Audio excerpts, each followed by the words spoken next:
Welcome back to the Kodershop YouTube channel. If you're running a business with multiple product variations, like different sizes, colors, or materials, understanding how to use and set them up can save you time, streamline your inventory management, and improve your overall sales process. So let's jump into our Odoo database to see how easy it is to manage. To use product variants, the variance setting must be enabled. To do this, go to the Sales application, Configuration, Settings, and check the box to enable the variance feature. But before product variants can be set up, attributes must be created.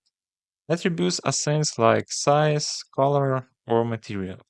To create, manage, and modify them, you can click this button or navigate to Sales app, Configuration, Attributes. Here we can see all the attributes that exist in our system.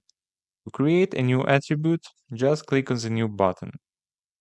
This will bring up a blank attribute form that can be customized and configured in a number of ways. But I would rather show you how to configure it on an existing one. Let's dive into some product and go to the Attributes and Variants tab. Here you can see all the attributes associated with this product.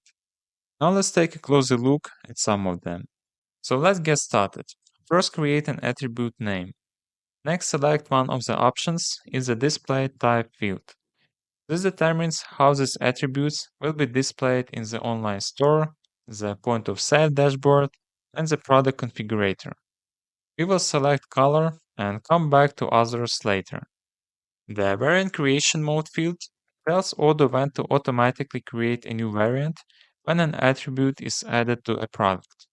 Instantly creates all possible variants as soon as attributes and values are added to a product template.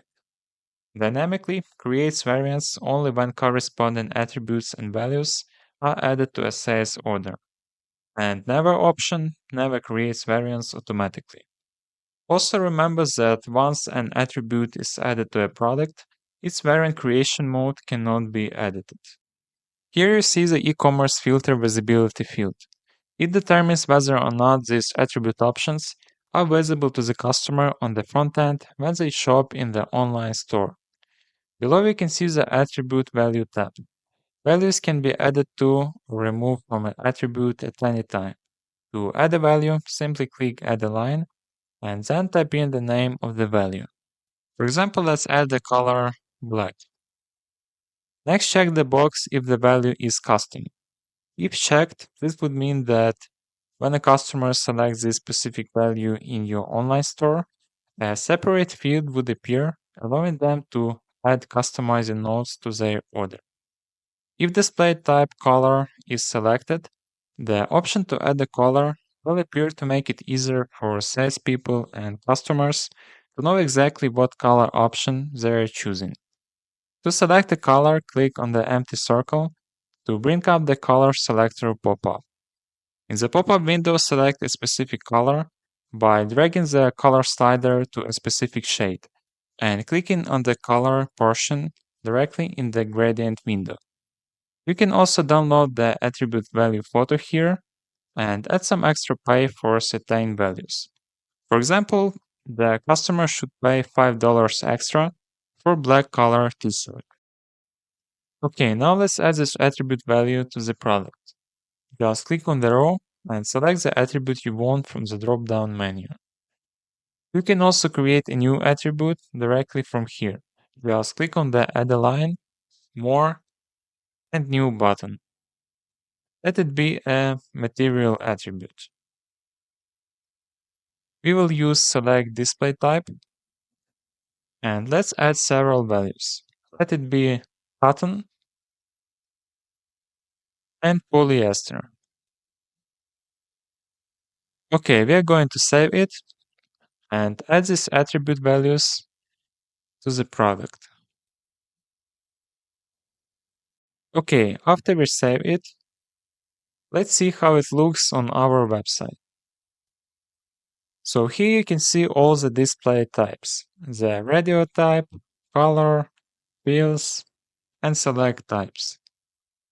Now let's take a very quick look at how product variants look on the backend. when we are creating a quote. So let's create a quotation, add some customer, and select our t-shirts. So there is our product configurator. Here we can actually choose what we want, and notice when we change it to black color, price updates as we configured before. The last thing I want to emphasize is that the order of attributes on the attributes page dictates how they appear on the product configurator, points of sale dashboard, and e-commerce pages. So you can drag and drop to change the order to whatever you want. Okay, that's basically how you manage product variants and attributes in Odoo 17. I hope everything was clear. Thanks for watching and see you in the next videos.